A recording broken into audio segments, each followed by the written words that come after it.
Vous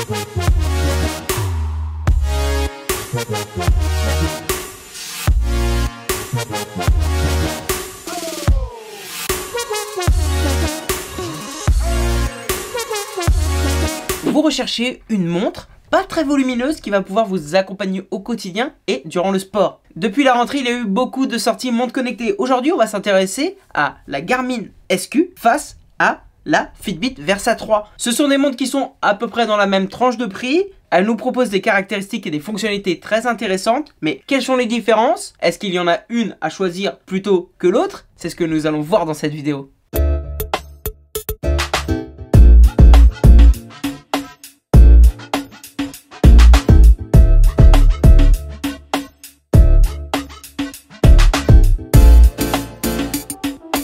Bienvenue les amis dans Panacotech, je suis Mehdi et comme d'habitude, nous allons comparer, dévoiler, décrypter, manger la crème du high-tech. Si vous ne connaissez pas la chaîne, je teste et je compare des produits high-tech, notamment des montres connectées. J'organise tous les mois un concours pour gagner un produit tech, donc abonne-toi et mets la cloche de notification. Aujourd'hui, c'est ma vidéo comparative entre la dernière venue, la venue SQ, et la Fitbit Versa 3. La nouvelle Versa, le Saint Graal que j'ai testé sur ma chaîne. Je vous remets en description, ou même peut-être un petit peu partout là qui va apparaître. Hop, le lien vers le test de la venue va bientôt arriver. Ne vous inquiétez pas. Voici le sommaire de cette vidéo.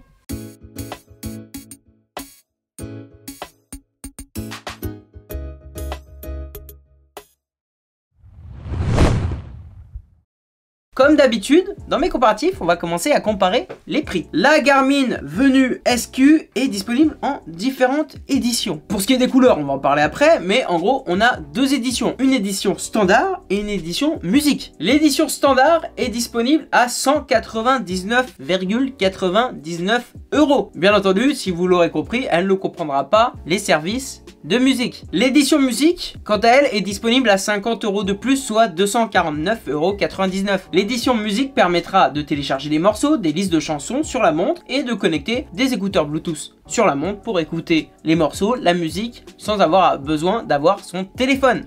A contrario, la Fitbit Versa 3 a seulement une édition, peu importe le coloris, ça sera toujours le même prix, elle est disponible à 229,95 €. On a donc une petite différence de prix, mais on est sur la même tranche de prix. La Fitbit Versa 3 sera moins chère que l'édition musique de la Garmin Venue SQ, mais elle sera plus chère que l'édition standard de la Venue SQ. Donc maintenant la question c'est laquelle a de meilleures fonctionnalités qui correspondront plus à mon utilisation. On continue. Commençons par voir le design de cette nouvelle Garmin SQ. On a vraisemblablement un design rectangulaire. Les dimensions du boîtier sont 40,6 mm de longueur, 37 de largeur et d'épaisseur 11,5. Son poids est de 37,6 grammes. La Fitbit Versa 3 quant à elle a un design carré et non rectangulaire. 40 sur 40 avec une épaisseur de 12. On est donc sur une épaisseur à peu près semblable. Elle semble quand même plus imposante, surtout au niveau de la largeur, parce que bah voilà, c'est un carré et c'est pas un rectangle. Pour ce qui est de l'écran, Garmin a choisi, pour pouvoir baisser un petit peu le prix de sa montre par rapport à sa grande sœur, de choisir des matériaux un petit peu moins chers que ce qui avait été fait. Elle a donc un écran avec la technologie cristaux liquide d'1,3 pouces qui a seulement une résolution de 240 par 240 pixels. Il est quand même tout à fait convenable, hein, je trouve, pour une petite montre. C'est un écran voilà, qui passe très bien. On voit quand même directement que ce n'est pas une montre haut de gamme au niveau de l'écran et de la taille de l'écran, avec les bordures qu'on retrouve aussi ici, là, avec le logo Garmin, etc. On a le petit écran qui est incrusté dans ce grand boîtier. Lorsqu'on la regarde, lorsqu'on regarde son cadran, lorsqu'on regarde son écran, on a quand même l'impression qu'elle est un petit peu plus premium au niveau des choix des matériaux et au niveau du choix de l'écran, et c'est vrai. En effet, elle est composée d'un écran de 1,58 pouces qui est du coup plus grand que celui de la Venue SQ. Cet écran est un petit peu plus borderless que sur la SQ et surtout c'est un écran AMOLED avec une résolution de 336 par 336 pixels qui est du coup supérieure à celle de la SQ. Pour ce qui est des matériaux, on n'est pas du tout sur du saphir ou autre, on est sur un verre Corning Gorilla 3, de l'aluminium anodisé sur la lunette et sur tout le boîtier, c'est du polymère renforcé de fibres. On est donc sur du plastique, il n'y a pas d'acier, il n'y a pas d'aluminium pour l'ensemble du boîtier, il n'y a pas voilà de titane, des choses comme ça. On est sur de l'aluminium pour tout le boîtier, ce qui du coup fait plus premium que le polymère et qui peut changer un petit peu le design. On retrouve sur le côté deux boutons qui vont nous permettre la navigation, de pouvoir accéder à nos raccourcis pour lancer une activité, de pouvoir revenir en arrière ou de pouvoir hop lancer les paramètres, etc. Ces deux boutons sont aussi en polymère, ils s'intègrent au matériau du boîtier et on est voilà sur une navigation tactile avec ces boutons qui nous permettent des quelques raccourcis et voilà de revenir en arrière. Pour ce qui est du bouton, là on est sur le bouton sensoriel qui fait tellement débat, soit on aime soit on n'aime pas. Ça c'est sûr que ce bouton va être moins nécessaire dans la navigation que les boutons de la Garmin, mais si vous aimez pas, c'est problématique. Moi j'aime bien, ça m'a fait défaut peut-être une fois ou deux sur toute mon utilisation, mais je trouve ça assez sympa, on s'y habitue vite. À l'arrière, on retrouve un cardio-fréquence-mètre 4 diodes, plutôt classique mais plutôt fiable. On connaît Garmin dans sa précision au niveau cardiaque, et c'est le même cardio-fréquence-mètre qui est utilisé sur sa grande sœur qui est plus chère. On a toujours aussi la petite prise pour le chargeur. Ça reste entre tous les modèles Garmin le même chargeur, ça c'est plutôt pas mal. Et sinon la matière ça reste aussi le polymère. À l'arrière on retrouve un cardio-fréquence-mètre aussi. On n'a pas comme sur la Fitbit Sense le CG ou les choses comme ça, donc on a simplement aussi un cardio-fréquence-mètre. L'arrière est aussi un petit peu plus design je trouve. Il est plus intégré au boîtier qu'ici le cardio-fréquence-mètre qui a une petite surépaisseur. Mais bon, l'important c'est de savoir lequel est le plus précis, ça je vous le redirai un petit peu plus après. Mais bon, si vous avez vu mes tests de la Versa 3, vous savez déjà la réponse. Pour finir, pour ce qui est des bracelets, nous sommes sur une technologie d'accroche classique. On va pouvoir le changer, trouver d'autres bracelets en silicone, même mettre des bracelets en cuir. Ce bracelet est dans un silicone parfait pour le sport. Il ne fait pas trop de marques sur le poignet. Il est tout à fait convenable, mais c'est sympa aussi de pouvoir changer facilement pour adapter son style. Voilà grosso modo pour le design de cette SQ. Pour ce qui est du bracelet, on n'est pas sur la technologie Quick Release. Là on est sur une technologie propre à Fitbit qui va vous demander du coup, si vous n'avez pas de bracelet comme ça, d'en acheter d'autres. Après je vous ai fait une vidéo, c'est pas très cher, on peut trouver facilement d'autres bracelets de plein de couleurs, j'en ai plein. Côte à côte, voilà ce que ça donne. Ouais, moi j'ai une petite préférence quand même sur le design de la Versa 3, mais le design fait pas tout, je trouve. Parce que je préfère avoir une montre plus facile d'utilisation avec plus de précision pour mon utilisation, bref, qu'une montre très belle. Mais on va voir la suite ce que ça vaut au niveau des différences de caractéristiques techniques et de fonctionnalités. C'est parti.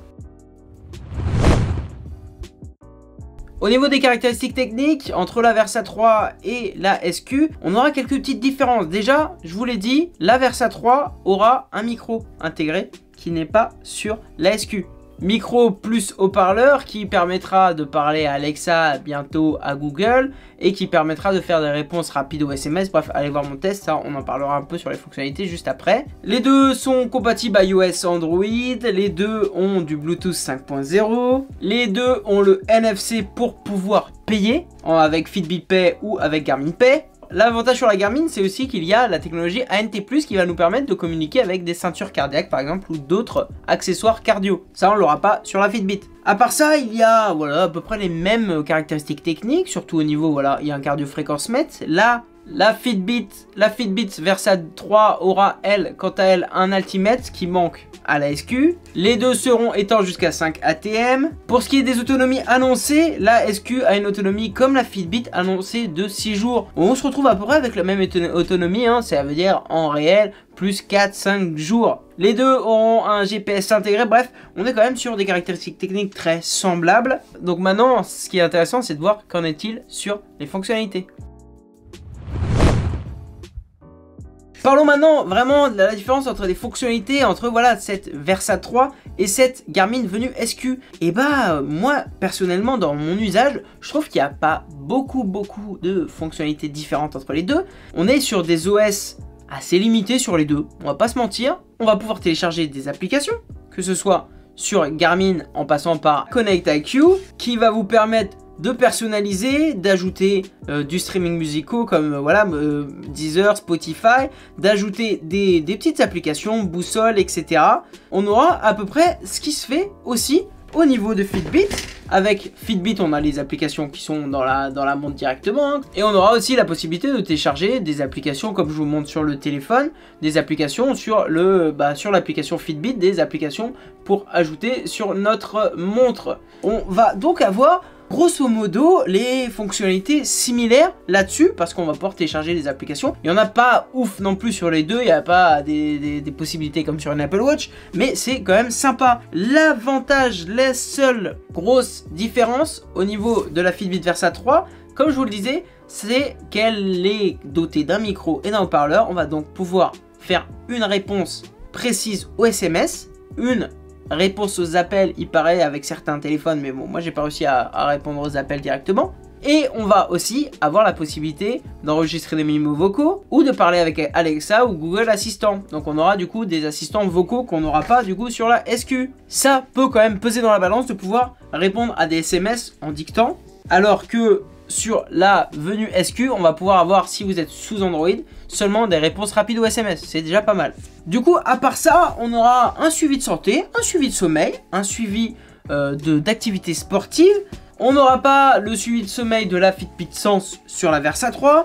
On aura le suivi de sommeil plus classique. On n'aura pas le suivi de stress de la Fitbit Sense sur la Versa 3. On sera donc sur des choses assez semblables. Maintenant, avantage au côté de suivi d'activité sportive à la Garmin SQ, parce que je trouve, d'après mes tests, le cardio-fréquence-mètre de chez Garmin est plus précis et part moins en cacahuète qu'on a pu voir sur mes tests de la Fitbit Sense sur certaines activités. Je trouve quand même un poil plus précis et surtout en temps réel, plus précis en temps réel, celui de la Garmin.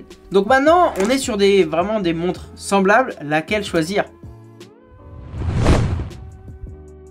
Laquelle choisir entre cette Versa 3 et cette Garmin SQ? Bah ça va vraiment dépendre, hein. Je trouve que il y a du bon et du mauvais dans les deux. Après, au niveau du prix, on est sur le même prix entre les deux. Et ça va être un petit peu plus difficile à défendre la SQ. On a à peu près les mêmes fonctionnalités, on a vu, à peu près les mêmes caractéristiques techniques. Il y a un micro en plus, fonctionnalité sur la Versa 3. On a aussi sur la Versa 3 meilleure finition, un meilleur design. Donc là, ça va vraiment jouer, je pense, sur le suivi sportif et le suivi de santé. Est-ce que vous cherchez un meilleur suivi un peu plus précis? Bah alors il faut aller sur le Garmin. Et si vous êtes plus sur une montre un petit peu plus lifestyle avec aussi la possibilité d'avoir un suivi sportif, bah je pense que la Versa 3 est un meilleur choix parce qu'elle est quand même plus jolie, on va dire, que la venue SQ. Dans tous les cas, les deux sont un très bon choix. J'espère que cette vidéo vous a aidé à choisir. N'hésitez pas, si vous avez d'autres questions, à les mettre en commentaire. Personnellement, laquelle je préfère entre les deux, c'est compliqué, c'est assez compliqué. Je préfère quand même le design de la Versa 3, on va pas se mentir. Et l'écran AMOLED. Après, je préfère vraiment Garmin pour déjà sa connexion ANTS+, qui va me permettre de connecter une ceinture cardiaque. Et je préfère l'application Garmin au niveau du suivi sportif, je trouve ça plus complet. Merci d'avoir regardé cette vidéo. Lâchez un pouce bleu si elle vous a plu, si vous êtes dans votre choix. En attendant le test de la venue SQ pour en savoir un peu plus, on s'abonne, on active la petite cloche de notification, on vit à fond, on vit high tech. Merci, à bientôt sur ma chaîne.